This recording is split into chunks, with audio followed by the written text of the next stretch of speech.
Do you have pricing plans in mind yet? I'm sure you do. Could you share them with us from a customer perspective? How much more do I need to pay for my 5G service versus my 4G service? Well, for the industrial use cases, I think pricing will not be so relevant. It will be really solution-oriented, and you will price it for solutions. People will take on industrial level, enterprise level, and those programs are very different. If your question is, what will it mean for you as a customer or everybody else here? I think not a meaningful change. You will consume more data, therefore you'll end up paying a little bit more. And frankly, if India has to be a digital nation, you need healthy telecom companies. They are the backbone, the spine of the digital connectivity. And the current tariffs, and I've said this many times before, are still very, very low. For $2.50, when I tell around the globe that you can take 60 gigabytes of data a month, they're absolutely horrified and shocked that how can you even survive in that atmosphere? We do, as you know. But do we need to go to $40, $50 like the Western world? No. Maybe we need to get to $3, $4.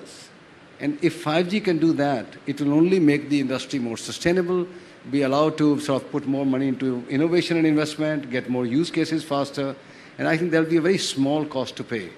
Distributed costs for over 1 billion people, paying $1, $1.50 at the upper end to make this industry more stable. Can I play devil's advocate for a moment and ask you, while it's true that the average revenue per user in India is much lower than internationally, the fear is that now that there are only 3 operators left, could we be entering a situation in the 5G era where because of cartelization or group action, customers have to pay much more than they've got used to? Well, I think it's very hard to do that in a country like India, and you don't need to. I would say at nearly 200 rupees ARPU that we are reaching, we have come back into profitability, even though the return on capital deployed is very low, but you are in profitability.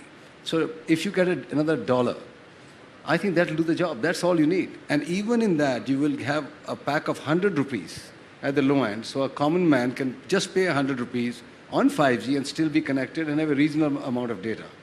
But people like many of them sitting here can pay 500 rupees.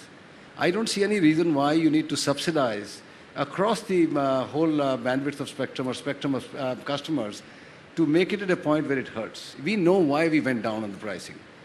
6 years back, the average revenue was 240 rupees.